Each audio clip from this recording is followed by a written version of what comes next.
Pwede ba talagang bilhin ng isang property kung ito ay tax declaration lang at walang titulo? Nagbabala ka bang bumili ng lupa pero nalaman mong tax declaration lang ang hawak ng seller? Pwede mo ba itong bilhin? O baka naman mawalan ka lang ng pera? Manood hanggang dulo para malaman kung ano ang mga dapat mong gawin para hindi ka maloko. Ano nga ba ang tax declaration? Ang tax declaration ay isang dokumento na nagpapakita kung sino ang nagbabayad ng amilyar o buwis sa isang lupa. Ito ay binibigay ng assessor's office ng munisipyo o lungsod kung saan matatagpuan ang lupa. Tandaan po natin na ang tax declaration ay hindi proof of ownership. Ang tax declaration ay isang patunay lamang na may nagbabayad ng buwis, pero hindi ito titulo at pwede kang magbayad ng amilyar ng isang lupa kahit hindi ikaw ang may-ari nito. Maling akala po ng nakakarami na kapag may tax declaration na sila, ibig sabihin kanila na ang lupa. Mali po ito, ulitin natin, ang tax declaration ay hindi proof of ownership.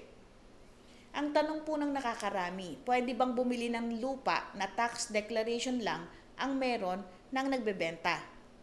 Ang sagot ko po dyan ay depende. Ano ang mga dapat mong malaman bago bumili ng lupa na tax declaration lamang?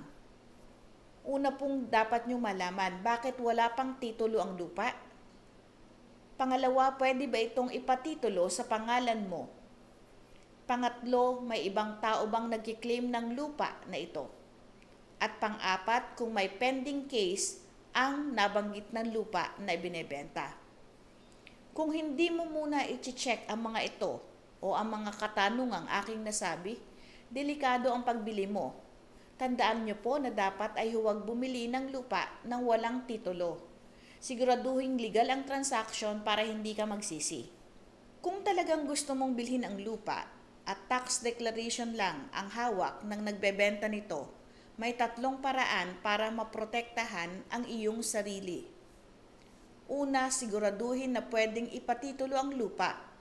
Pumunta sa Department of Environment and Natural Resources o DENR para alamin kung classified ito bilang alienable and disposable land. Ibig sabihin, maaaring patituluhan at hindi ito forest land o parte ng national park.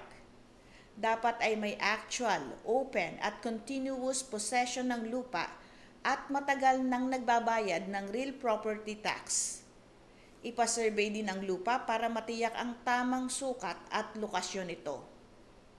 Pangalawa, gumawa ng legal na kasunduan sa pagbili. Gumamit ng deed of sale na notarized para may legal na dokumento ng bilihan. At siguraduhin may affidavit of ownership mula sa seller. Siguraduhin din na ang real property tax ay updated at wala itong utang. Pangatlo, mag-file ng petition for judicial titling. Kung ikaw nang may hawak ng lupa, maaari kang mag-file ng petition sa korte para ipatitulo ito sa pangalan mo sa ilalim ng Public Land Act. Dapat ay huwag basta-basta bumili ng lupa na tax declaration lang ang meron.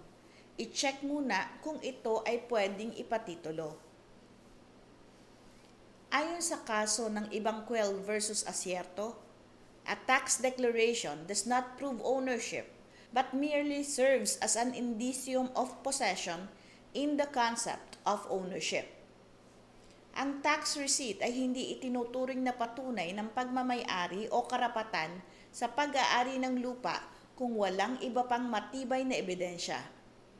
Ang lesson na dapat nating tandaan, kung tax declaration lang ang meron, mag-ingat. Baka hindi totoong pag-aari ng seller ang lupa. Ang pagbili ng lupa ay isang malaking desisyon. Huwag magpapaloko. Siguraduhin mong may tamang dokumento bago ka magbayad. Tandaan po natin, huwag bumili ng lupa na tax declaration lang meron kung hindi mo pa na-check kung pwede itong ipatitulo. At laging kumonsulta sa abogado bago magbayad. Higit sa lahat, i-verify ang lupa sa Registry of Deeds at DENR kung pwede ngang patituluhan ang lupa. Kung may katanungan ka pa tungkol sa pagbili ng lupa, i-comment mo sa ibaba at sasagutin natin yan. Like, share, at follow o subscribe para sa updated na mga batas na makakatulong sa iyo. Patuloy po kayong manood, magtanong at matuto ng tungkol sa batas. Magandang araw po, ako si Attorney Claribel Lucila.